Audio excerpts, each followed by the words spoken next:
at the current slide. Finally, I think we're ready to go. Okay.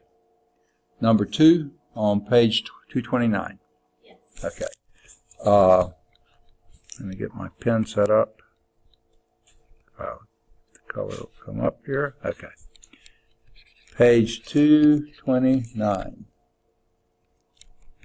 Chapter 8, Review Problems.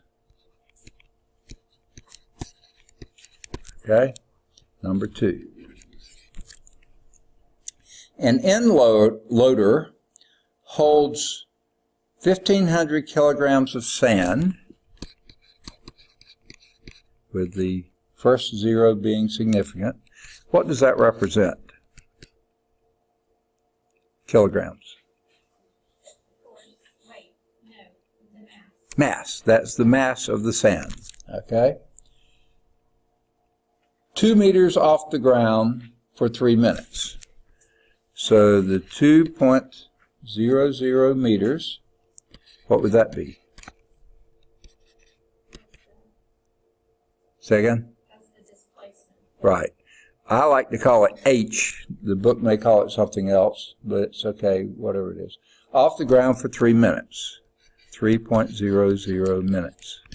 What's that? Some sort of a time increment. Okay? How much work does it do? I just realized I think how Ron missed it. What's that? I think I just realized Ron missed Okay. this. Let me, just a second, let me mark Tyler here. Can I get that test before I forget? Okay. Yeah, you got the first test or not? No, I don't think so. Okay, well then we got a first and a second test, so you'll need them both. We just did the second test last time. Okay. So, here's the first test. And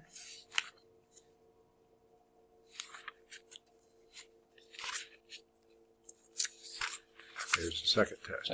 Now let me see that first one for just a moment.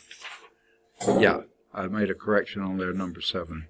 They didn't put enough zeros in the problem. Okay, I think I realized. What's that? I think I realized Ron missed it. I tried to do a work problem, but work is force times displacement, and Right. it wasn't moved, and that's why the answer is 0. Yes, it wasn't moving, exactly. It holds it there for 3 minutes, but so what? It's not doing any work. If it had lifted it, it would be doing work. If it was lowering it, it would be doing negative work. Or But it did ask what its potential energy was. yes, In a real problem. exactly. But because it said work. Yeah, Okay. that's it. All right. Good deal. All right, any others? Okay. Now, may come back to that in a minute. Let's move back to matter and see what it matters. Okay.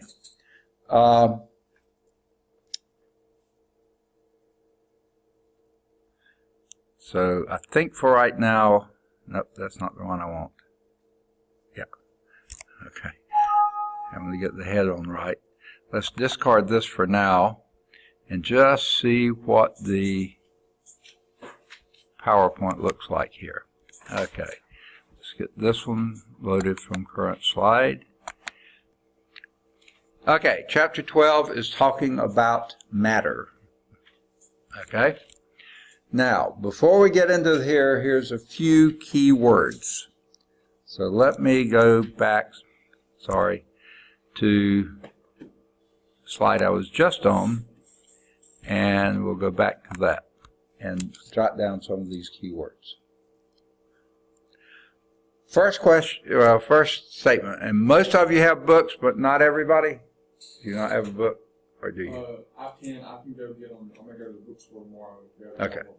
Okay. All right. I got to get my pen back. Okay. Matter is anything that occupies space and has mass. 2 issues. Occupies space, has mass. Now, frankly, I can't imagine anything occupying space without having mass, okay? That just doesn't compute, but that's how the book says it. Now, I put occupies, but didn't put space. I was trying to think of how you could occupy space without mass. Okay, now we're going to talk about several different forms of matter, but these are the two issues, and these two issues, in a sense, not quite, but similar issues, we'll use to define issues about the matter. Okay? Now, another word that's important is element. I know in everyday English that could mean many things. What does it mean in the science realm? What makes an element an element?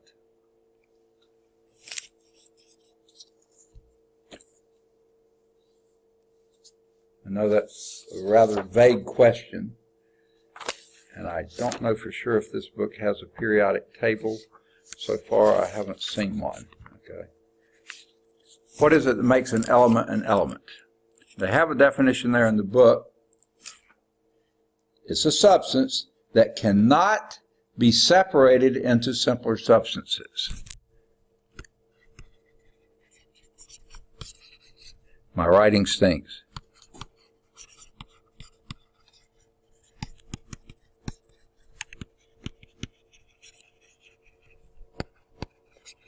Okay, cannot be separated into simpler substances. All right. Now, if I were to ask you what the basic building block of matter would be, what would you say? The smallest unit you could have to be a piece of matter and still be that matter. An atom. Okay? That's exactly right. And when we're talking about elements, since it can't be separated into separate substances, all the atoms in that substance are the same. Every one of them. Okay? There are not too many elements that I know of for sure in this room. Okay? Just about everything is mixed up with something else. Possibly the metal. Now, ignore the paint and stuff. If that metal were pure iron, okay, that would be an element. The metal around the frame of the windows, I'm guessing probably is possibly pure aluminum. That would be an element, okay? But most of the other things in here, like the wood there, that is made out of so many different elements, mostly carbon, oxygen, hydrogen, calcium, and a few other things, okay? Most of these composite materials, who knows what's all in those, the chairs and stuff. Even I was feeling of the legs, they feel like some sort of composite. They don't feel like a uniform metal. Closest I could come would be the window frame. I'm guessing that's aluminum because it seems lightweight, light colored, like it could be aluminum, and maybe the metal on that. I'm guessing actually that's steel rather than iron. Iron would rust like crazy. Steel will rust, but maybe not quite as badly. So there's elements all over the place, but they're usually mixed with other things. But a substance that cannot be separated into simpler substances, that's an element.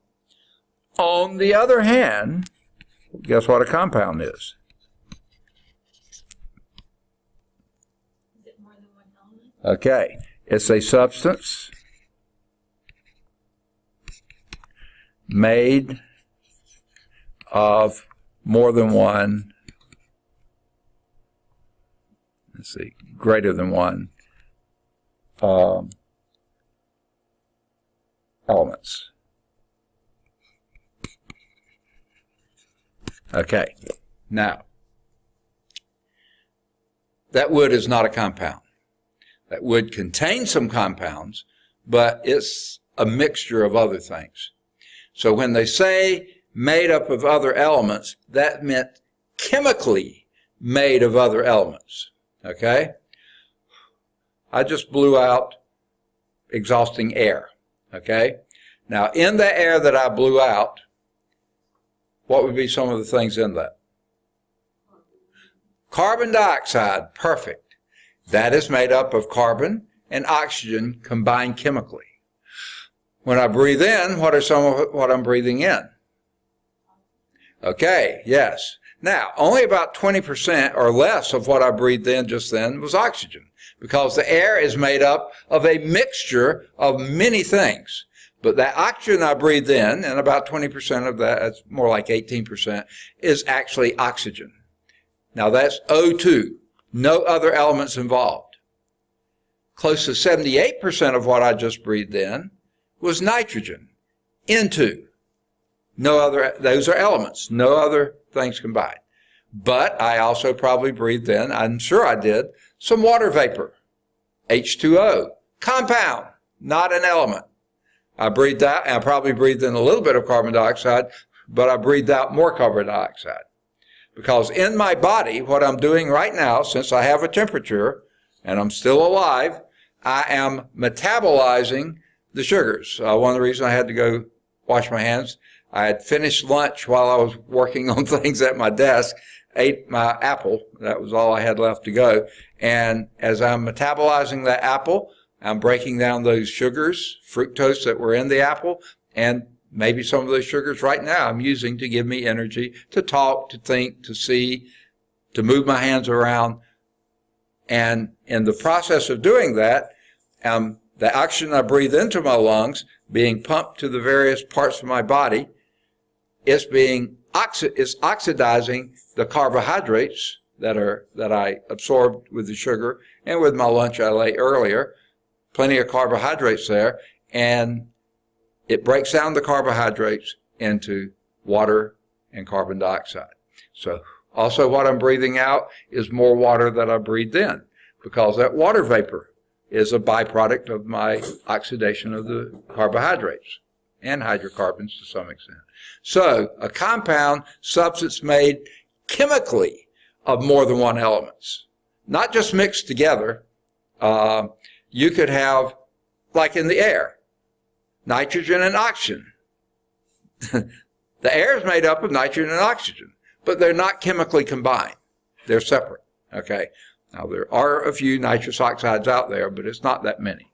So a compound or substance made of more than one element chemically combined. So I like to put that in there too. The book doesn't. Chemically combined, okay. Now, these are both macro concepts, big concepts. Elements are something you can see, touch, feel, like the aluminum. We can see it, we can weigh it, we can do various things with it, okay? That's a macroscopic concept, the element. The compound, even though I can't see the water vapor, I could hold a cold glass in front of it, and when I breathed out, you see the condensation forming. So I can see it. That's a macroscopic concept. On the microscopic scale, the elements are made exactly as, I believe it's Ashley said, atoms. Okay? The elements are made out of atoms. All the same kinds of atoms. That's the microscopic building blocks that make the elements. Whereas with compounds, the microscopic building blocks are molecules. Okay? The molecules are those various combination of more than one different kinds of atoms. And I already said a few of the names. H2O, two hydrogens attached to one oxygen, that makes water. No longer oxygen, no longer hydrogen, it's water. Okay? CO2, no longer carbon, no longer oxygen, carbon dioxide. Okay? So the molecules are, of course, chemically combined, but those are made out of individual atoms formed together to make the molecule. Now,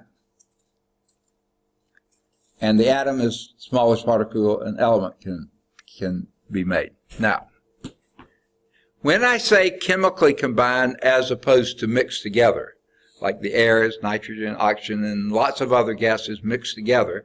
That's not a compound. When I say chemically combine, when two atoms chemically combine to make a molecule, basically just about everything about them changes. Everything about them changes. Let me give you an example. How would you describe hydrogen? Anyway, what first thing popped into mind when I say hydrogen? That's a gas, exactly. In fact, it's the lightest weight gas ever. Okay? What? Someone else said something else. What was it? I thought I heard something. Okay, it's a gas. Now, any characteristics of that gas? And I want you to think, since it's a very light gas, the lightest gas ever, okay? It was the first gas used in dirigibles. Does that name ring a bell? Blimps, right? The hydrogen bomb. Okay, now the hydrogen bomb is a different issue. We'll get to that in a minute, maybe. Okay? That's even beyond the chemical reaction. That's a nuclear reaction. Very different. Okay, but we'll get to that, maybe. Okay? Not in this class. No, okay. But the early dirigibles, blimps, were filled with hydrogen gas because that was the lightest gas. It was the most efficient to have lighter than air vessels out there that could move people around. The first aircraft, basically. Does the name Hindenburg ring a bell? What happened with the Hindenburg? It blew up. Why did it blow up? We don't know for certain the exact reason. There's some theories that it got struck by lightning because it seemed to be a storm that day. I think it being very windy, it may have gotten blown off course or something and hit something and ripped it, and just enough friction happened. But guess what? Hydrogen burns like crazy. Okay? It's a very flammable gas. Hydrogen. Extremely flammable gas. So here we have hydrogen. Oxygen. Anyone tell me anything about oxygen? Anything? Okay, close. It is the one thing, there may be others, but one thing, major thing, that creates combustion. Okay? It doesn't burn itself, but it provides that. Because what is combustion? But rapid oxidation. I said that the oxygen we breathe in oxidizes my food. That's a slow oxidation process. Just like if that is iron or even steel that's been painted, one of the reasons they paint it is to keep it from being exposed to oxygen, because oxygen combines with iron and forms rust. Exactly. Ferric oxide or ferrous oxide, two types of oxides there. And rust is not as strong as the oxygen, as the iron was before. So here we have that slow oxidation, okay? Rusting or metabolizing or whatever. But combustion is rapid oxidation, extremely fast, okay? Now, oxygen is the necessary thing for any combustion to occur. So here we have a flammable gas, extremely flammable gas, and another gas that's necessary for combustion to occur. And when that does occur, it forms what? H2O. And what do we use water for? To put out fires. It has changed completely. Its whole chemical structure is different. Its physical characteristics are different. It doesn't combust. You use it to put out fire. It does it for a couple of ways. It covers it and doesn't let any more oxygen get in. It also lowers the temperature, so the flash point is... So here we have a flammable gas, the one gas that's necessary to support combustion. When they combine together, they form water, which is used to put out fires, because it doesn't combust at all. Okay? Bizarre, but true. And there's many other examples like that. Anyone know what sodium is? It's what? Na. Okay, NaCl is sodium chloride. That's table salt, sodium chloride. But sodium itself, It's just Na. What is sodium? Can you describe it? You've probably never seen it unless it was. It's what? Is it a mineral? It's actually a metal. This sounds like it's a contradiction. A very soft metal. Okay, but it is classified a metal. Usually to be a mineral, you're a combination of other things, mostly compounds. Because sodium is very, very reactive. You'll never go out digging and say, hey, I found some sodium. If you picked it up, it would burn you. Okay? Because sodium is incredibly reactive. Okay? It's a yellow, soft metal. If you ever have seen any, it was probably in a chemistry lab stored under oil because you can't allow any moisture to touch sodium. If it does, it explodes. Okay? Sodium rapidly goes to sodium hydroxide, okay, and gives off hydrogen, which is not good either. But it's a very reactive metal, soft metal, sort of yellowish in color, okay? How about chlorine? Anyone know what chlorine is? It's what? Okay, that's a chlorine compound, almost like Clorox. We say you're putting you're chlorinating the pool, but in reality, that's just a compound. It is a gas. It is a green, poisonous, noxious gas. Okay? If you breathe it, you're either going to get very sick or you're going to die, depending on how much you breathe. Poisonous gas. So a yellow, soft, highly reactive, basically explosive metal combines with a green, toxic gas. And what does that form? Salt that you put on your food and you've eaten today, I bet. Okay? Because it changes the chemical reaction changes everything. Changes it completely. No longer at all resembles what it was before. Okay? That's what a molecule is. A chemical combination that is very different from whatever its constituents were. Okay? Now, let's see. Let's discard that and go back to this. All right. And we'll go to current slide. Here is an example of a water molecule. Now, the oxygen atoms are not green, okay? They just did that so you could tell them what they were, okay? So the oxygen atom and these two blue ones are hydrogen atoms, and they're not really blue. They just did this so you can see. That's a simple water molecule. Now, there's a couple of things about that water molecule, and these will come into importance later. But notice the hydrogens don't get on opposite sides of the oxygen. They can't. Because oxygen, as a lot of the atoms are, in their outer shell of electrons, they like to have 8 electrons. Oxygen doesn't. It only has 6. Okay? So it loves to get 2 more electrons. Hydrogen is one of the exceptions. It can only hold 2 electrons in its outer shell, but it only holds 1. Okay? It only has 1.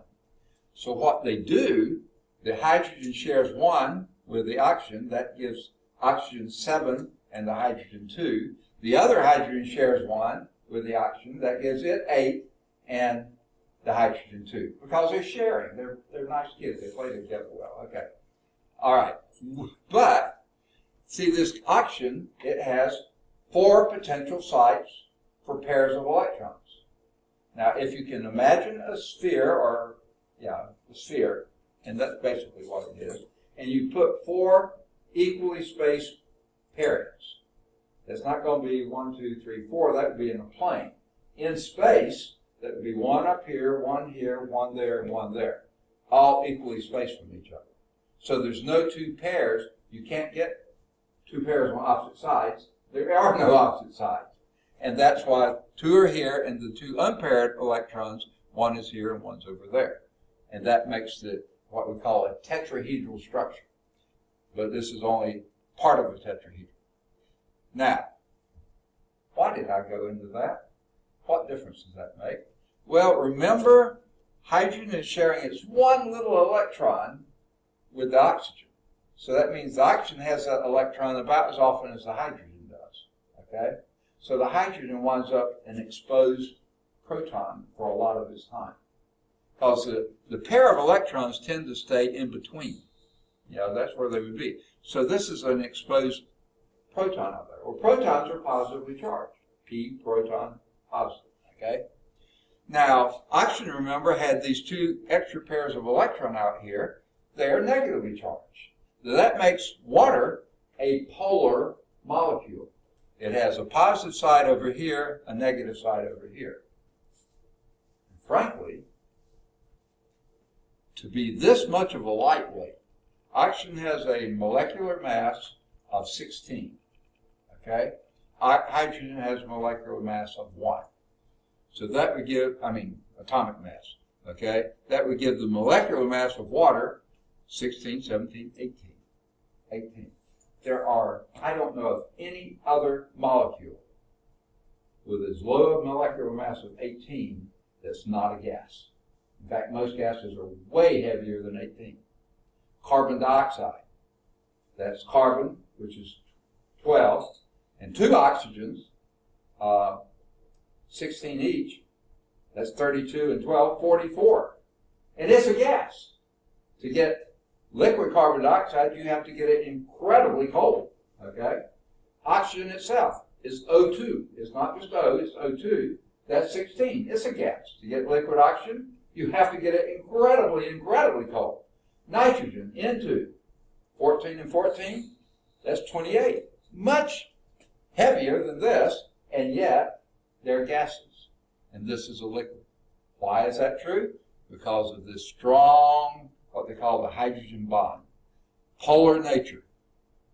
Plus over here, minus over here. This water molecule sticks to this one, to that one, to that one, to this one, and they form a liquid. Not a solid. Okay? That's leading up to what we're going to do later. Water molecule is composed of 2 hydrogen, 1 atom. Way more than what this slide is showing, but since we had it, it's such a good picture. This is, I mentioned the apple I ate. Fructose is one type of a sugar. Glucose is another. Sucrose is another, okay? And basically, they all have the same chemical makeup, but they just arranged a little differently. It's made out of 3. It's called a carbohydrate. Anytime you see a ATE at the end of a name, that means it has oxygens in it. Usually lots of oxygens. And if you look at this, there are mostly hydrogens. Now, here they made the hydrogen look smaller than the oxygen. Don't worry about that too much, but here they all look the same. All this is scaled. If you really made them look more, the carbons would be very small, the oxygen much bigger, and the hydrogen in between. But we're not doing that here. Now, carbon has 4 electrons in its outer shell. So it likes to share with 4 different other electrons. Okay? Remember, oxygen has 2, and hydrogen has 1. So let's just pick right here. Hydrogen has 1. It likes to have 2. It shares with oxygen, just like it did over there. But this oxygen shares with the carbon, 1 each. So now oxygen has its 8.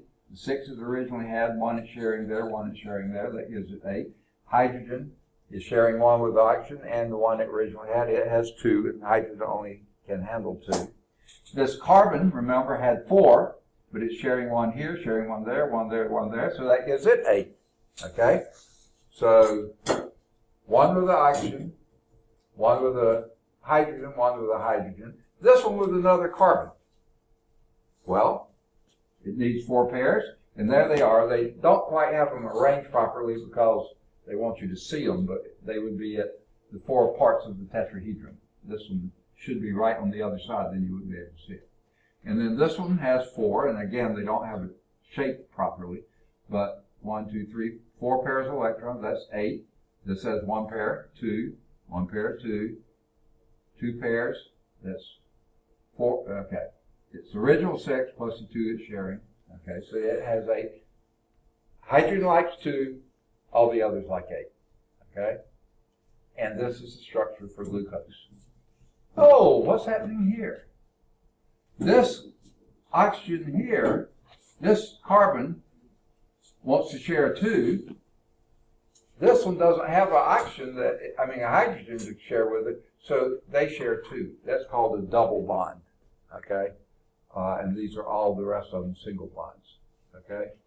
So, but it still has 4 bonds, and, it says its original 6 plus 2, its original 4 plus 4. Yeah. So everything balances out. Okay? So that is and guess what? Organic molecules, this is a simple one. Okay? If you want to see complex one, look at, the wood, or some of these coatings that are made out of all kinds of composites. Okay? But the glucose molecule is composed of 6 carbon, 1, 2, 3, 4, 5, 6. 6 oxygens, 1, 2, 3, 4, 5, 6. And 12 hydrogen, 1, 2, 3, 4, 5, 6, 7, 8, 9, 10, 11, 12. Every glucose and fructose and sucrose, they just are combined a little differently. And in fact, I mentioned the oxidation of that. Let me just show you, and we're not going to do this, it's more chemistry, but it's sort of fun to do anyway. You combine a sugar, C6H12O6, with oxygen, O2, and you yield, like I said, carbon dioxide, CO2, plus water vapor, H2O. Okay? Well, the only place carbon shows up on that side is in the sugar, and the only place it shows up over here is in the carbon dioxide. So we need to balance those. This has 6, so we're going to need to have 6 carbons there. Okay? Now, only place hydrogen shows up is in water over here, but in the sugar over there, there's 2 here, 12 there, so you're going to need 6 of these. 6 times 2 is 12. 1 times 12 is 12. Now you got to check and see if your oxygens are balanced. Here we have 6 and 2 is 8.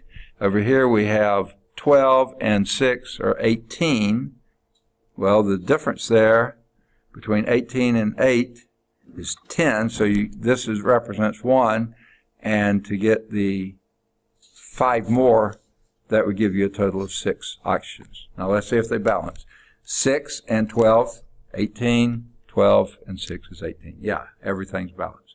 So for every sugar molecule that you're oxidizing, metabolizing, you're using, it takes 6 oxygens that they get out of your blood. The red blood cells, okay, the hemoglobin carries the oxygen, gives it up to the cells. They pull out 6 of them, and then they do the job of metabolizing, and the carbon dioxide comes back, and the water comes back in vacuoles and stuff, and then you breathe it out or expel the water some other way. But a lot of it is breathed out. Okay? So that's how we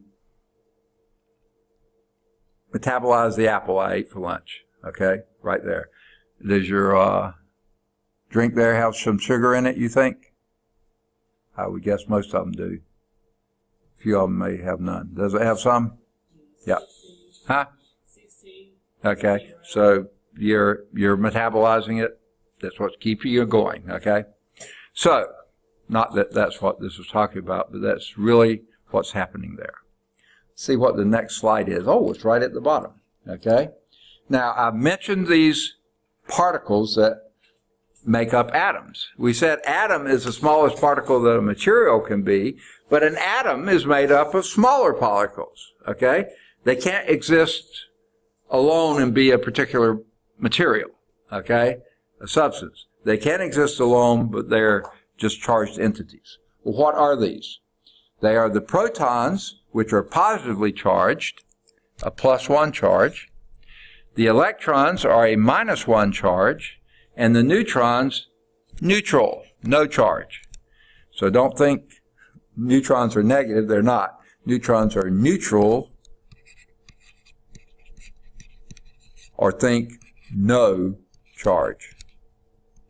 So don't associate the N with negative. The electrons are the negative charge. Now, if you look at those, though, the protons are about 10 orders of magnitude, not quite 10, maybe closer to 9, because, no, wait. Yeah, this is almost 10 to the minus 30, and that's just barely 10 to the minus 27. So a little more than 1,000 times. Protons are a little more than 1,000 times more massive than electrons, yet they have the same charge. Okay? Neutrons are even slightly more massive than protons. Not much, but look at that. Nearly, it's on the order of 2,000ths. Okay?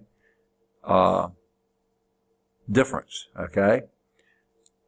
Very, very, very little different. Neutron, protons, almost the same mass. Exactly the same diameter, or as close as we can figure. We can't determine the diameter of an electron. It's so incredibly tiny, there's no way to measure it. So it's almost volumeless, but it does have some volume. We just can't tell.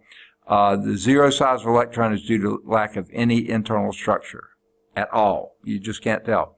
But it does occupy space. Yeah, okay. Now, but it has a full negative charge, where it takes way that more than 1,000 times more massive proton has a single positive charge, and then even a more massive neutron has no charge at all. So the charges must not weigh very much. Okay, they don't.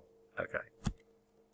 So those are the three building blocks of atoms: protons, electrons, and neutrons. Now, the protons and the neutrons live together very nicely in what we call the nucleus of the atom. Okay? Most of the time. There is one, hydrogen, that doesn't usually have a neutron with it. Hydrogen is usually a single proton with a single electron. Okay? Now, Jennifer had to bring up the nuclear bomb, the hydrogen bomb. She's pretty explosive that way, I guess. How does that work? That is a nuclear reaction.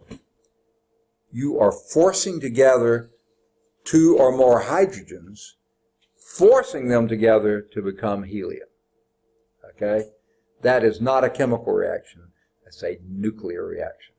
In a chemical reaction, the hydrogen stays hydrogen, the oxygen stays oxygen, but they just combine to form water, which has a very different structure, but it's still made out of hydrogen and oxygen, and you can separate them. In a nuclear reaction, when that happens, there's really no going back on it. Okay. Incredible amounts of energy are given off when that does occur. So that's sort of beyond the scope of what we're talking about here. That is where your hydrogen bombs come from. Okay. Now, as I mentioned, the protons and neutrons live in the nucleus. Now, if you think about that, that means just about the entire mass of that atom is in that tiny little nucleus, very tightly tied together. It's incredibly massive, okay? Density is just out of this world, that nucleus. The nucleus is surrounded with these electrons that have almost no mass. They have some, but not much, and take up almost no volume themselves, but the cloud of them, that defines the volume of that atom and molecule. And as my older brother came home from Georgia Tech after his first physics class, he said, most of everything is nothing, you know.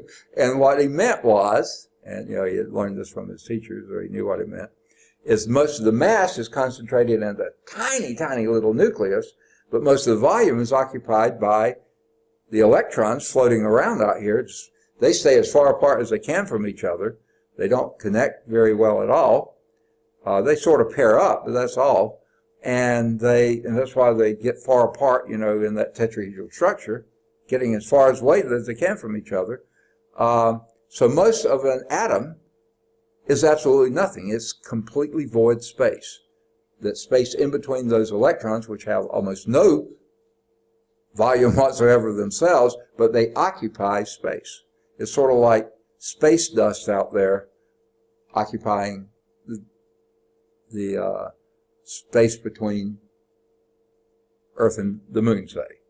There's nothing there except just little bits of thing. Well, that's the same thing as what surrounds the nucleus, which is incredibly dense, is nothing but a few electrons just floating around in empty space. Okay? Now, let's see if they show this next figure. No, they don't. Sorry. They skipped one. So let me go to back to this one. I'll try to draw the picture there because not all of you have your text. Okay? All right. The simplest atom out there is, actually I will use red, that is the proton. Okay? Surrounded by, let me use a different color. They use blue, so I'll use blue.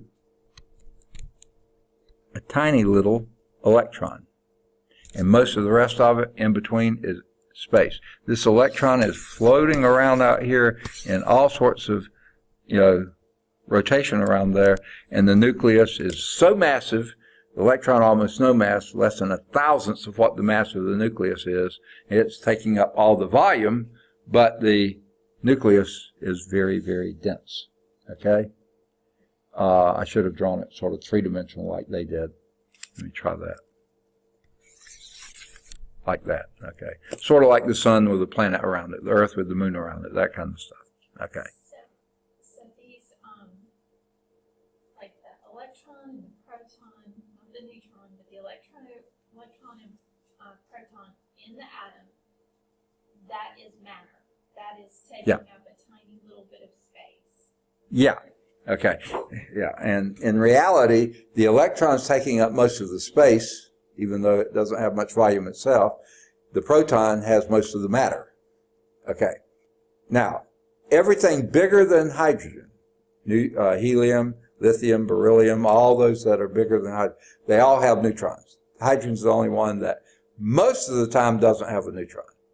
There are two other kinds of hydrogen that does have neutrons. One, what color can I do my neutron? You pick a color. Pick a color. Purple. Okay, our neutrons are going to be purple. Almost the same mass as and volume and everything else as the proton, but it's in the nucleus combined with that, and then the little bitty electron just floating around out there. That's called deuterium. Dew meaning two, meaning it's twice as massive as the other hydrogen, because the neutron actually is a little more massive than the proton, but overall twice as massive. It's called deuterium. Okay? Now, that's about 1 every 100 or 200 atoms of hydrogen will actually have a neutron and be deuterium. There is one more that's called, and it doesn't matter where you put it, I'll just put it here, and that's tritium. Okay? It has 2 neutrons with 1 proton. Still only a charge of 1. It's still hydrogen because the neutrons don't change the charge any, but it's now 3 times as massive as the original hydrogen was. And those are, I mean, less than 1 every 10,000 or something like that would be tritium. Yet they are pretty important things because neutrons, when talking about nuclear reactions, are used to help control nuclear reaction. Just like when we metabolize sugar or iron rust, that's slow oxidation. Well, when you're having an electrical power plant run on nuclear energy, not on coal-fired or natural gas-fired or something else, or hydroelectric. If you're having a nuclear reaction, you want to control that reaction. You don't want it going out of control. Think Chernobyl, 3 Mile Island, Fukushima, Fukushima. There are a few that have gone out of control. But you want... They always use water to cool it down? Okay, not just water, heavy water. Water that has some tritium and deuterium in the hydrogen makeup of it, because those neutrons help absorb. Yeah, now they use the water also to cool themselves, and that's absolutely true. And that's why every nuclear power plant is going to be right by a river. Fukushima was right by the ocean. Not a good choice, but that's all Japan had. And that's why they got inundated when the tidal wave came in and messed up the plant. But every one, look up the nuclear power plants in the state of Alabama, they're all right on a river.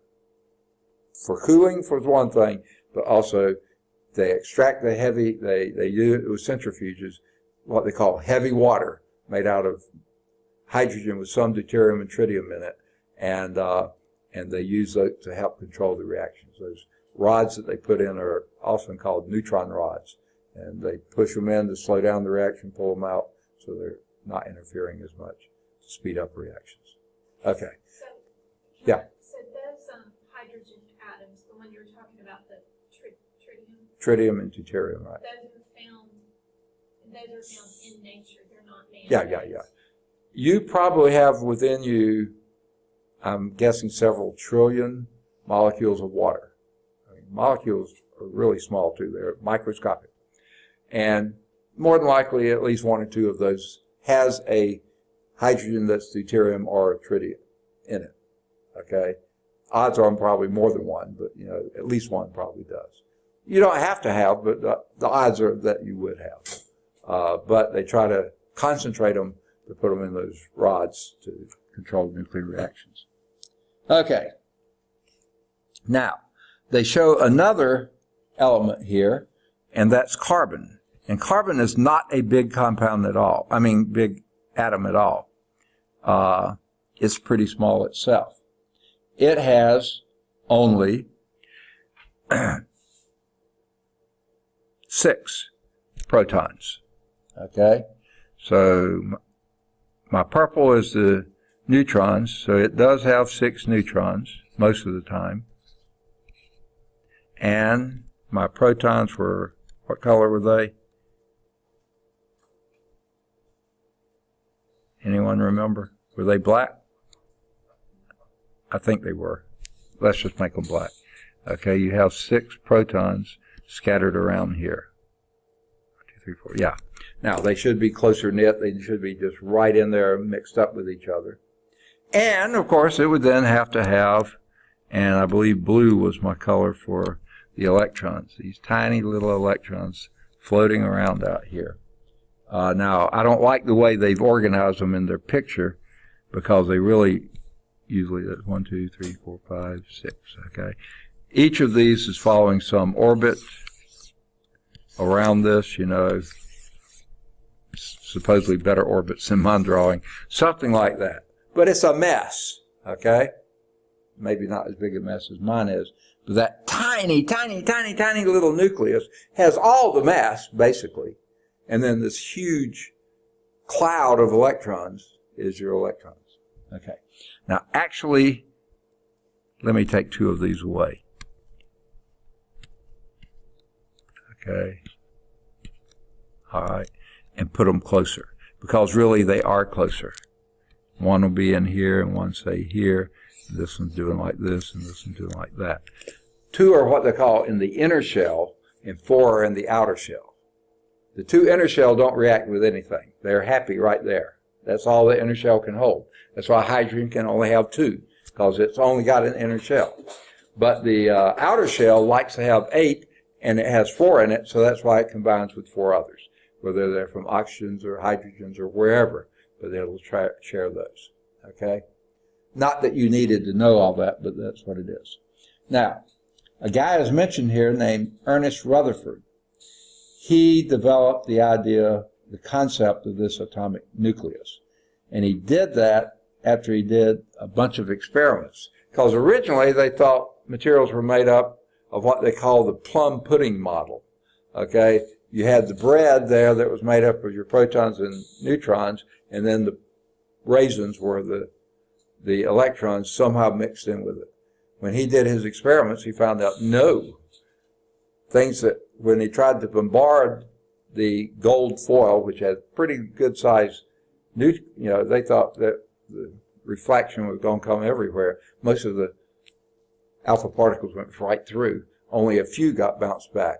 When they did it up, that tiny little nucleus was what sent them back. When they went through the electron clouds, they weren't moved at all. So he came up with that atomic model, the nuclear model. Okay. Now we get into really what most of the chapter's about. And we'll be talking about these individually. We say that, I think I'll go to my, that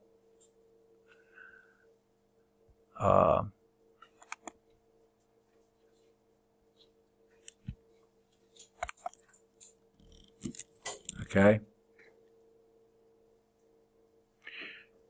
We say, and I really don't care for this too much, but it uses, okay. We say that matter exists in three, and they sometimes say states of matter, and this book calls it that.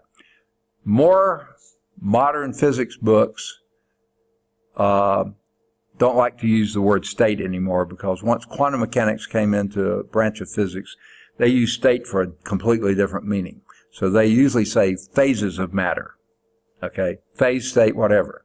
I'll try to say phase most of the time, but it's what the book is calling states of matter. You probably are used to it there. There's actually 4 of them, not 3. Okay? The one is solid. Solid phase. Now, this isn't a terrible illustration, but it has some flaws. Okay?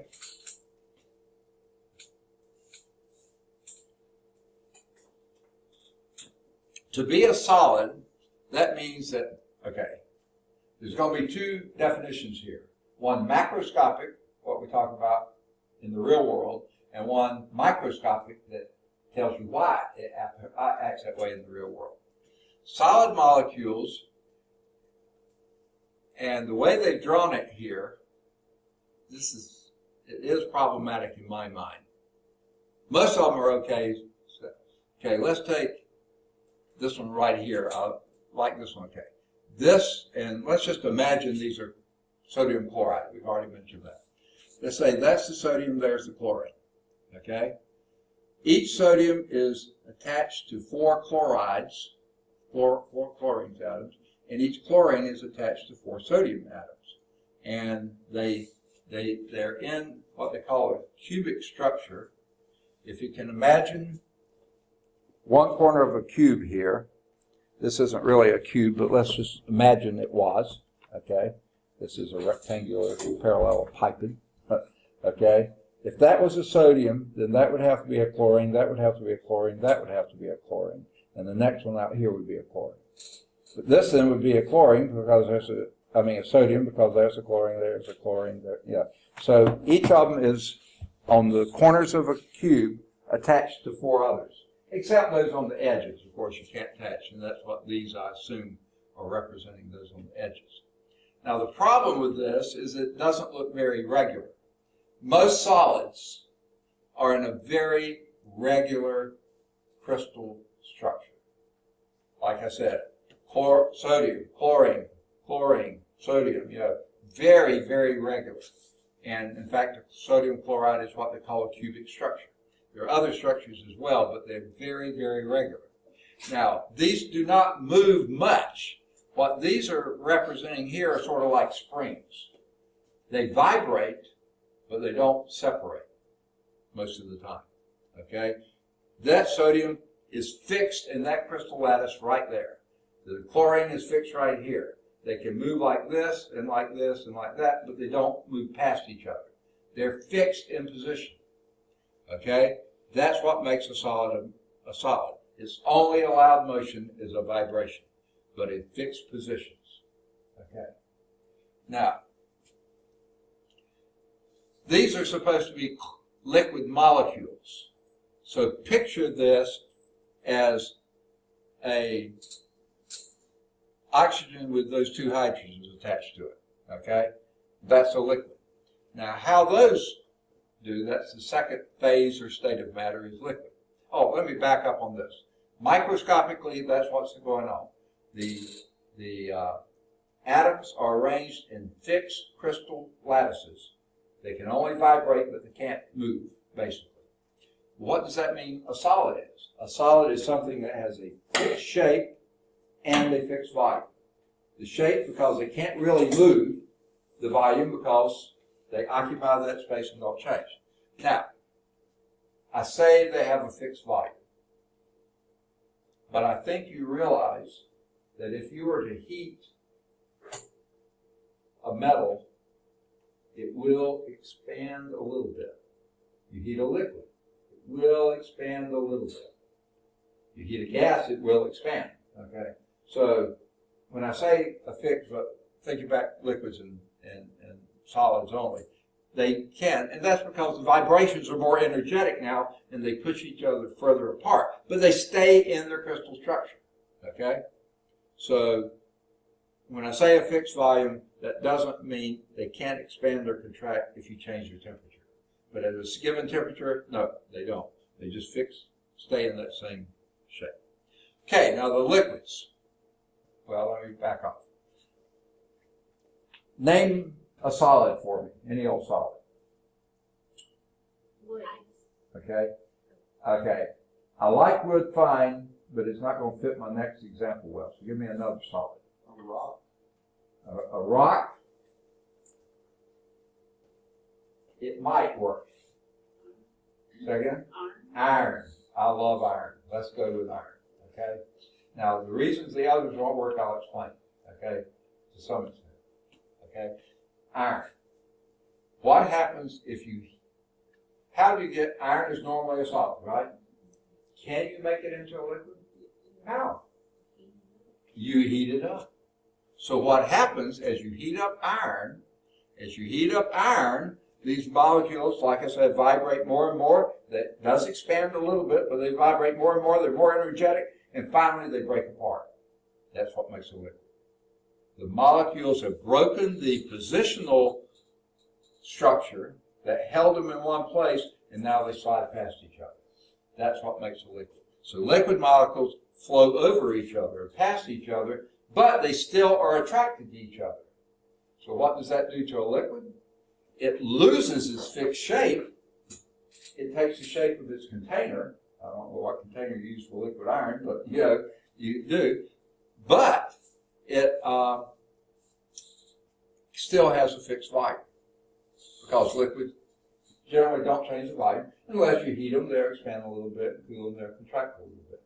So microscopically, the liquid molecules flow past each other. They're no longer held in fixed crystal lattice, but they stay close to each other. The proximity stays close, and they keep their volume, but they lose their shape. Okay? So that's why we say liquids have a fixed volume, but take the shape of the container. Now, if you go back to that first definition, that what makes matter, it has mass, and it takes up, what was that second thing? Occupies space. Second? Occupies space. Occupies space, okay. I was going to say takes up space, but occupies space. And it has mass. So that's sort of what we're talking about here. The mass is all within a very fixed volume. Here the mass moves around, but it still has that mass, but it takes the shape of the container. Okay? Now,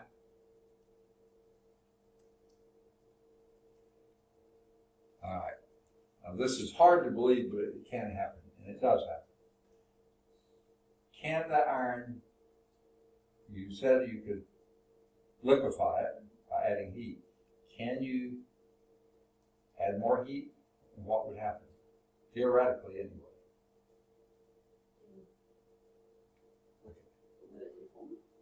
Okay, no, actually what happens? It will make like vapor? Yes, it would. It would make a vapor. You don't want to breathe that vapor, I don't think. Number one, it's so hot, it will burn you up. But yeah, you just don't want to breathe it.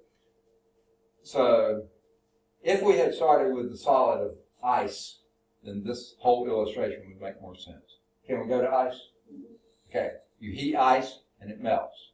Changes from solid to liquid. Breaks the crystal structure. And by the way, ice is a very fixed crystal structure. If you've ever noticed snowflakes, we don't see them much down here, they have, if you look at them carefully, they have very beautiful six-sided crystals. Every snowflake has a symmetry of six, you know. And so ice has a very distinct crystal structure. But you heat it up, you break those bonds, and now you have liquid water. And then you heat even more, and what do you have? Water vapor that you can breathe. Okay? Now, what's happening with the vapor? The gas molecules, they have broken that proximity bond. They don't want to stay close to each other. They're just flying off wherever they want to. Okay? Now, I'm going to ask you to imagine if I brought into class today a bottle of ammonia. And I opened the bottle of ammonia in this corner and then said, yeah, I've got to take care of something in the office, and go out and close the door. After a while, Jennifer is going to be hating that she sat this near to the front. And after a while, the rest of you, and finally, Tyler, is going to notice it too. What are those ammonia molecules doing? They're escaping the bottle and filling the entire volume of the room. You left it open long enough, open the door, the whole room smells like ammonia. Right? Okay. Yeah, you know that. Yes. One time my grandmother was cleaning, and so she had Lysol, and she had put it on the counter where the grease thing is always at, and the bottles look the same. And so my granddad walked through, and he filled the pot up with it, and it started boiling. And she just threw the and she had already been smelling it because she was cleaning, so she didn't notice it. So she put chicken fingers in there, and about a few minutes later, like I was eating them, and I noticed like it didn't taste good. You know, like sometimes you just won't say anything, you just eat it anyway. So I was just putting so much A1. Especially guys, by the way. I was putting so much A1 sauce on it, so I didn't have to tell my mama that it tastes bad. And after a few minutes, I started smelling, and I got to thinking. I went in there and smelled it, and that's exactly what it was. And my mama started freaking out. Was like calling this number. I was gonna die. Poison control, yeah. And it was just like some dude just answered and was like, "It's not as bad as you would think it should be. Just eat some bread and it's fine." But that story cracks me up because the whole house for like hours after that smelled like the Lysol fumed up. And they just thought, boy, she really cleaned that house. Yeah, right. Yeah. And, you know, that's what people were smelling were the gaseous molecules, whatever the molecule of Lysol is or that contains, they have escaped that liquid proximity bond that they stay close together. Now they just fly apart. Okay. Now, every now and then they do collide, not as frequently as that. But when they do, they just bounce off each other and just keep going, okay? And they take up whatever the space is they're in. So solids, fixed volume and fixed shape. Liquid takes the shape of the container, but a fixed volume. Gases, no fixed shape, no fixed volume. They just fly anywhere they want to, and will literally take up the entire space, the whole house, okay? Absolutely, okay. They will collide with each other. Well, these will too. Well, no, these won't because they can't get that close. But they do, but just bounce past each other. Now, how did you get from this to that? Add energy. Break those bonds, the crystal bonds that are holding them in place, and you still have. Now, you haven't changed. If this was ice, those are still H2O molecules. Now they're all combined with each other. If this is water, it's all H2O molecules. And when they're flying around freely, those are H2O gaseous molecules, water vapor, okay? They're still those things. When they're solid, they arrange themselves. And according to those hydrogen bonds, same thing here. That's why it holds them so close together. But when you finally add enough energy, now they're free gas molecules. So what about dry ice, where you get like two Okay, states dry that are ice. laddered in the same Okay. You know what dry ice actually is? It's solid carbon dioxide. It's not ice at all. And you've cooled carbon dioxide down, and actually there are some materials like carbon dioxide that don't go through a liquid stage at normal temperatures and pressures. They go straight from being a gas to a solid, or solid to a gas. So yeah, that's why you don't see puddles of dry ice. Is that what you're saying? No, I was just thinking, I don't know, I seen an article about dry ice earlier, and it made me think about it. Yeah, but is that, yeah, you were saying dry ice. Yeah, yeah, and that's why it's dry. It never liquefies. Now, where do you see dry ice? Have you used it in labs or something? I have used it when I was at UNC, we used it in the lab, and people use it for outlet. Yeah, okay, so yeah. And what you're doing, you're storing things that need to be very, very cold. You're putting on them to dry ice. Okay. I thought maybe you'd seen them at rock concerts. Okay? Well, good. Okay, no, okay. What you see at the rock concerts, they have dry ice up there, but it goes in and there's so much moisture in the room that the water droplets condense. That's what you see, the smoke and the fog and that kind of stuff. And you probably see that around the dry ice when it's exposed. You see little clouds and stuff. That's not really the carbon dioxide, that's water vapor that's solidifying or liquefying around the dry ice, very cold dry ice molecules. So that's why you see that. Okay. But you don't see puddles of carbon dioxide. Yes? So you mentioned 4 phases of matter. Okay, I was going to get to that. Thank you for reminding me. Okay. You get from here to there, add energy, you break the positional bonds, but you still have the proximity bonds. They stay close to each other. Add more energy, and now they're free to, they break the proximity bonds and just free to go anywhere they want to. Guess what you do to get to the 4th state? Add more energy. Now, it doesn't have to be heat. I used heat in the other 2. Most of the time, it's more of electrical energy. And what you have then, they no longer are atoms or molecules floating around. You've added more energy and you have what they call ionized them. You either knock off an electron or add electron. So that it's no longer a hydrogen atom, it's a hydrogen ion. No longer oxygen atom, it's an oxygen ion or whatever. Okay? So that's a state of matter, like it's a phase or state of matter is, and it's called a plasma, P-L-A-S-M-A. Not what's the liquid in your blood. That's a different kind of plasma. It's spelled the same way. This is a plasma. Now, what do you think the most common phase or state of matter in the universe is? Solid? Liquid? Gas? Actually, plasma. Because think of our solar system right now. What's the biggest chunk of matter in our solar system? The sun? The sun. About 700 times the sun is 700 times more massive than all the rest of the solar system put together. The solar flares be plasma?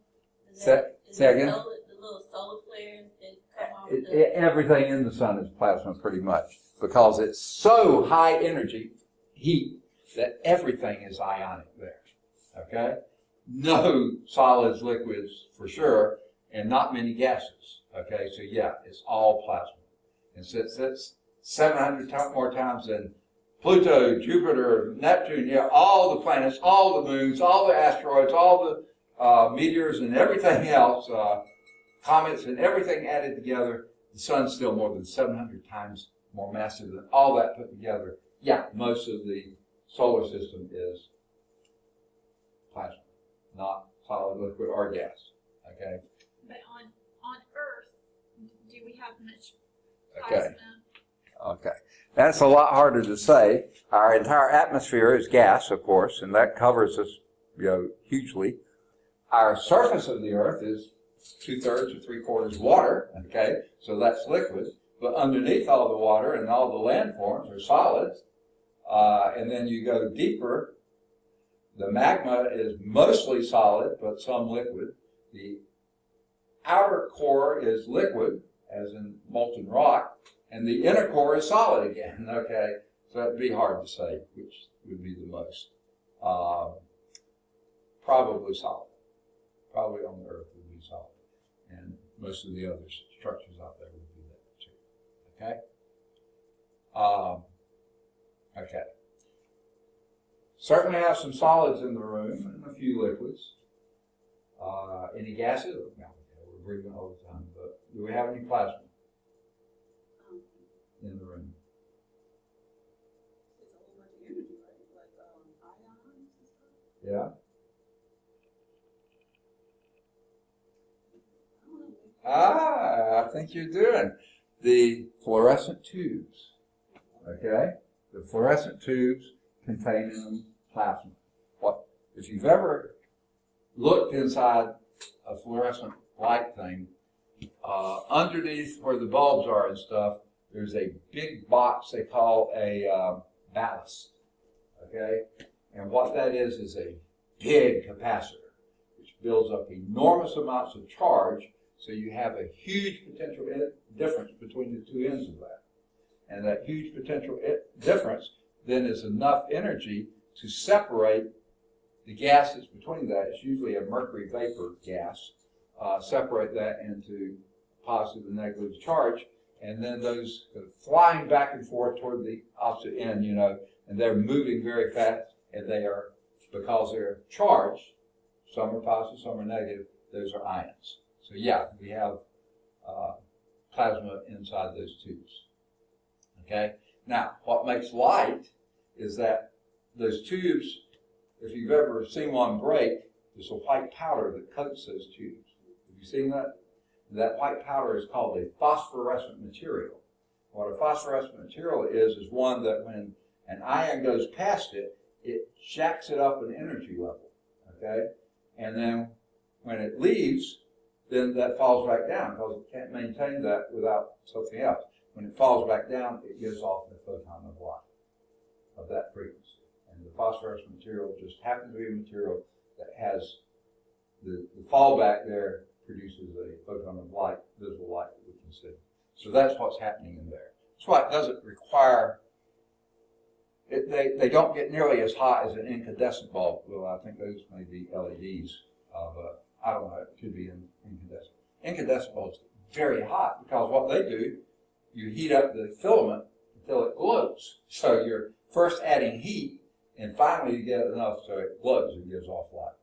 Phosphorescent material doesn't have to get that hot, it just needs those ions moving back. So you do have an energy source to keep that potential difference there, but it doesn't produce a lot of heat. Heat is basically wasted energy. Now, the LEDs are even more efficient than these, and a lot of people are going to those these days. I don't know if that's an LED bulb or not. I don't see anything that says that it is. But it really isn't getting all that hot. I can't feel the exhaust. So I bet you those are LEDs. And those are completely different technology, so we won't get into that. Those are the four phases of matter, or states of matter. Okay? Now, whoa. Where are we going here? That next slide is pages away. So if we're going to do anything else, we probably need to do on this one. All right. All right. Now, let's talk about the properties of solid. I think we've already said these. Well, maybe not all of them. Okay? Now, this is The first one here, they say cohesion and adhesion. That's not just for solids, that's also for liquids, and maybe to some extent gas. But usually solids are involved with it. Now, I've already sort of hinted at some of this. Cohesion, the prefix co means with, okay? So, cohesion is the attraction of molecules, atoms, or whatever, with like molecules or atoms, okay? We've already mentioned water really sticks to each other, okay? You can try this at home. Be careful, don't get mom or grandma mad at you. But you can do it in the sink, a glass of water, and pour it slowly and carefully till it looks like it's full. Then pour a little bit more. Pour a little bit more. Pour a little bit more. You'll actually see that the water cups over the top of the glass. Because as water molecules are hanging onto their neighbors like crazy, it's called surface tension. Okay? Because of hydrogen bonding. Okay? The hydrogen end of it is connecting to the oxygen end of the next one, to the other one, to the other one, and they really stick together like crazy. Okay? Now, any of you ever done a belly flop in a swimming pool? Yeah, does it feel very good? No, water has a certain surface tension. What you did, you tried to break that, and it didn't work too well. Okay. In fact, the high divers in the Olympics, if you ever noticed, when they're diving way up high, they're always, something is disturbing that surface of the water. Something is sprayed out, water is sprayed out there to make it ripple. There's two reasons for that. One, if it's perfectly still and flat, the divers can't judge where the water is. So that gives them a little bit of a visual thing. But the more important thing is, if they hit a perfectly smooth thing of water from way up there, they could break fingers, wrench their necks. I mean, it could be very unpredictable, and very painful. So they always disturb that surface. Water has a very definite surface tension. It's because water, yes? Have you seen those pools that look like they're on level with the ground? Yeah. So is that, I've always thought that was so unique. Is Yeah. surface tension what causes the water to Just stay perfectly, yeah. And you know what I'm talking Yeah. about. They call them infinity pools, don't they? I think so. Yeah, I believe that's the name. My wife was just looking at we're not moving, but she's looking at a house that had an infinity pool. She said, oh boy, that's neat, isn't it? Yeah, right. Okay. Whatever. Okay. Yeah. And they stay, water does. And actually, it'll sometimes be over the edge. But even when it does flow over, it just gets pumped back in. So they don't. Evaporative loss it has, but they recycle, I think, most of that water. I don't know for sure. I've never studied them, but yeah, that's what makes them that way. Okay, so that's cohesion, the one molecule wanting to stick next to and stay close to its own type. But there's another type of attraction that's called adhesion.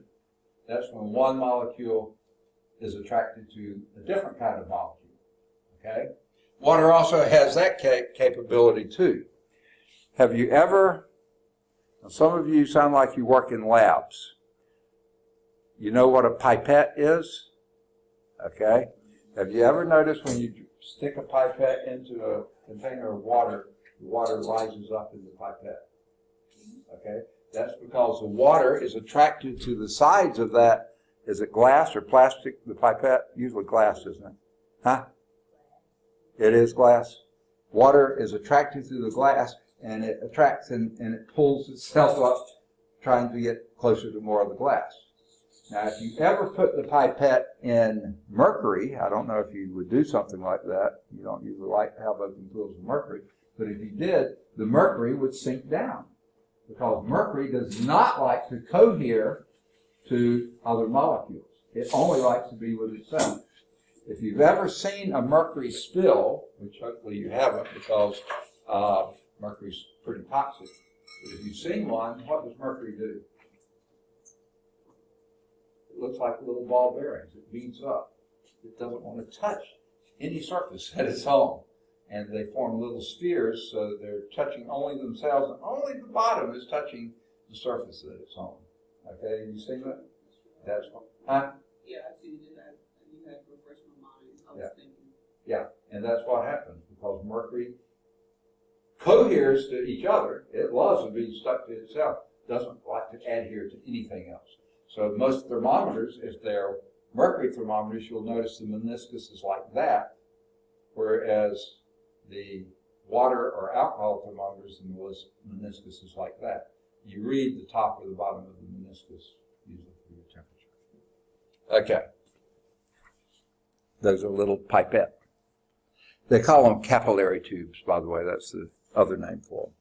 So that's cohesion and adhesion. Cohesion is the force of attraction between like molecules. Adhesion is force of attraction between different or unlike molecules. Now, another thing that, and solids have those, but also liquids do as well. Tensile strength, okay? Think of that tension as a pulling apart, okay? Tension is pulling apart. So tensile strength is the ability not to be stretched any more than it has to be, okay?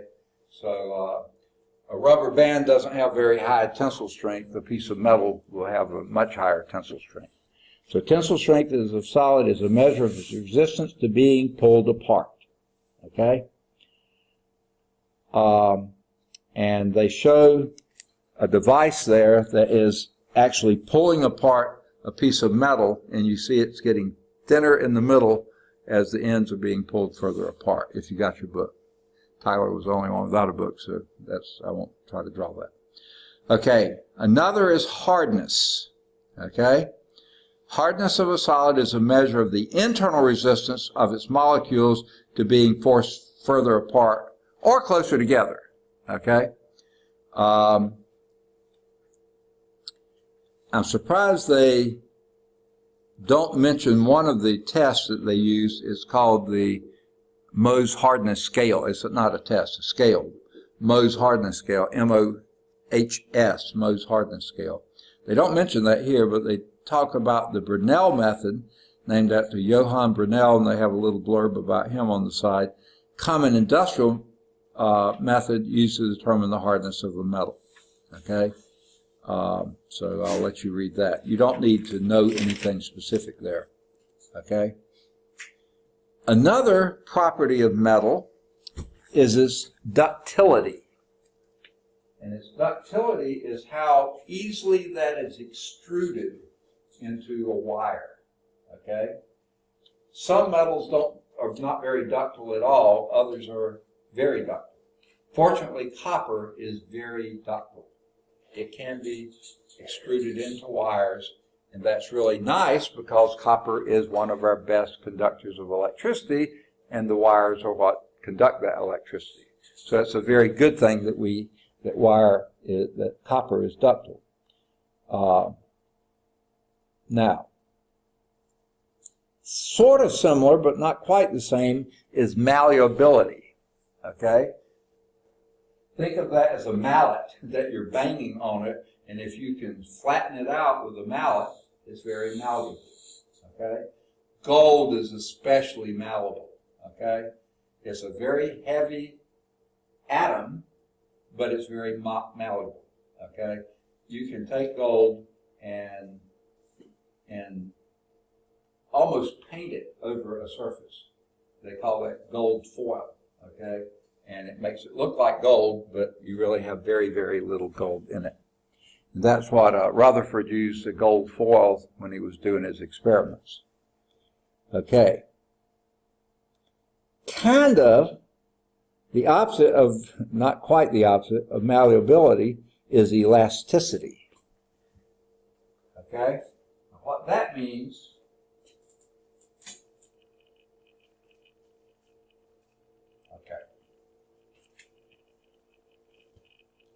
have any of you ever seen a slow motion illustration of either a player hitting a tennis ball, a batter hitting a baseball or softball, a golfer hitting a golf ball, one of those. Have you seen? So what do you see when you see that contact made?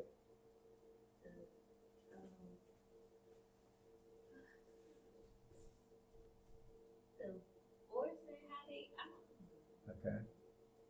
It's pretty incredible, especially it's easy to picture on a tennis ball and tennis racket. That racket hits the ball, and tennis balls aren't particularly soft by any means, but they're not super hard either. Okay, not like a baseball or a golf ball. But when the tennis racket hits the tennis ball actually flattens out. And the tennis racket actually bulges in the back. If you've ever seen a slow motion shot of that, you'll see that happening. But then once the hit is over with, the ball goes back to its shape, the tennis racket goes back to its shape. That's elasticity. So even a golf ball has that? Golf ball has it too. If you've ever seen a picture, slow motion picture of the golf club hitting the ball, that golf ball literally flattens out on the golf club, and the golf club actually bends back this way. Okay, Yes. Yes, exactly. And then that spring forward, that elasticity going back to its original shape gives even more flight to the ball, from the club and from the ball itself. A baseball, believe it or not, actually almost wraps around the baseball bat. Okay? You don't see it, but it does to a little extent, not a huge extent, and then it goes back to its original shape. Going back to its original shape, that's elasticity. And any of you ever played volleyball? Now, volleyball is not super hard, of course, but it's hard enough. Okay? Okay? And this is my story of elasticity. When I was in grad school in Nebraska, a group of us got together and made a co-ed volleyball team. We had this one really tall gal and a nice setter too, and they had played together in high school. And and this tall gal was really good. And we had some guys that were okay too. So we thought we'd have a pretty good shot at, winning some games anyway, or matches, or whatever you call them. And we played against this one team this one day, and they had their tall gal, and she had her setter. And we watched her, and boy, the two of them, they were deadly, okay? And sure enough, you know how volleyball rotates around, so at some point, you're always going to be opposite every other person on the team. And when it came time for me to be on the net across from her, when she was in position where her setter was going to set her up, we knew just by every time they could, I knew it was coming.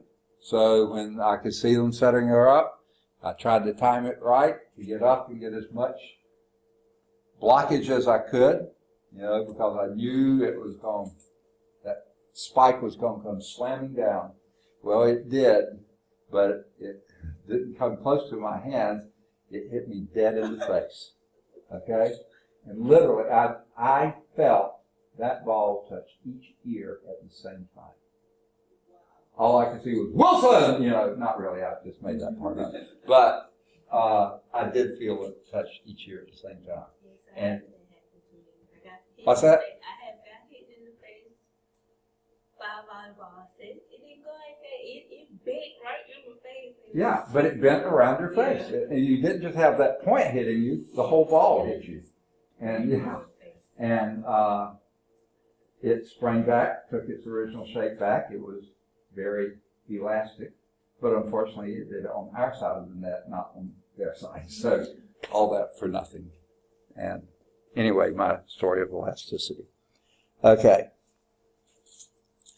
That's what elasticity is going back to its original shape. It's not. That must be my phone, but I didn't know it even.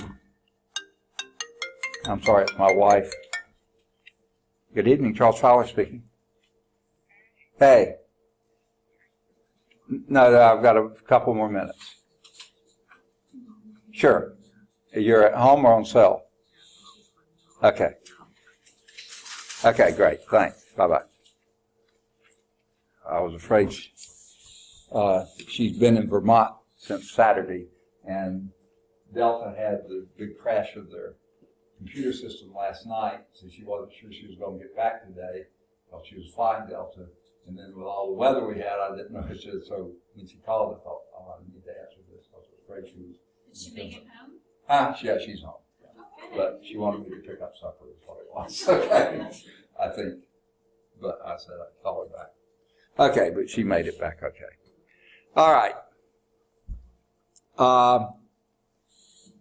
So let's say those things, elastic things we're talking about. Did any of you watch the U.S. Open? You didn't. One of the hopes of the American women, and always has been for years anyway, Serena Williams got into a little bit of a heated. I've read about it. Yeah. And she happened to take her racket and just throw it onto the court edgewise, even though that racket was normally elastic and sprung back. With the force she threw it onto the hard surface court, didn't happen. It passed its what we call elastic limit, and it deformed. So that's what elastic limit is. That racket would take awfully strong blows and always come back until you hit it just wrong with an enormous amount of force on that thing. Maybe the same, like when a baseball player hits the ball so hard at the bat break. At the bat breaks, exactly. That's the same thing. It passed its elastic limit. Now, wood is not nearly elastic as metal, so that's why a lot of anything but the major leagues, they'll use metal bats. They don't break as often, okay. But I believe it was Bo Jackson, wasn't it, one time when he either struck out or something, he took that bat, and other people have done it too, and just broke it across his leg. I think he'd have broken me across his leg. I mean, he was a pretty strong guy. But anyway, so that's the elastic limit is that point past which it's not going to come back. And it either bends, dents, deforms, or something. That's the elastic limit. That's what happens when you're in a fender bender. Most of the time you hit the side of your car, and it used to be a Saturn commercial, the kid playing ball and accidentally throw it at the car door, but the car door bounced right back, and the dad's not really too upset, stuff like that. But in a big car accident, it's either going to bend, break, shatter, whatever. But that's past its elastic limit. They do some things with fenders these days. They make it out of different materials that when you do hit something, it does spring back as long as you're not going too fast. But when you're going past a certain speed, yeah, it's going to crumple. Okay. That's the elastic limit. Now, once it does deform and doesn't come back, that's in the plastic range. Elastic range is when it bounces back. Plastic when it no longer does. It permanently deforms. And the point in between is the elastic limit. Now, there is another thing that could happen, and this is what you're referring to. It actually breaks. And that's called fracture. It may not go to plastic. It may just break. Now, and wood is notorious for doing that. Evidently someone did that to this board here. But that also is why I wouldn't use the example of wood for heating it up. Because what wood does when you heat it up, it combusts. Okay, so that's why I didn't want to use wood. I wanted to use ice or iron or something like that. And other things like plastic, they bend, and deform. So that didn't work for my illustrations before, but that's why I wasn't rejecting you. It's just the nature of the material. Okay, so that's the elastic limit. And that was leading to, but I guess we can't make up the 15 minutes I was late, can we? No. Okay, I wouldn't ask you to do that. We will start next time on this figure at the top of the page here. And that is illustrating elasticity. Okay? Are graded tests from you? Do you have the graded one? I mean, Yes. I can't return them to you permanently until I get them all back. Okay, but you can see them for sure. Now let's see, everybody hasn't turned in the first test. because I just gave somebody the first test today, but you can certainly look at it. Can I look at it for a second? Yeah. First and second, or just, no, anyone, no one's turned in the second yet, have they? Okay. Anyone else want to see? I got Ashley's, Cora's,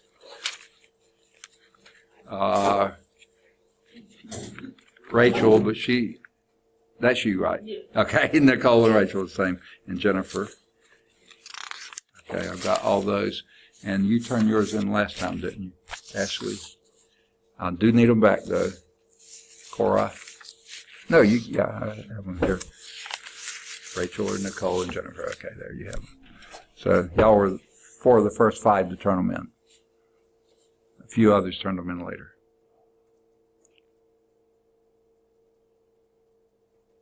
Do you want me to record any of this or turn off the recorder? I better turn it off, because if I say something, then other people might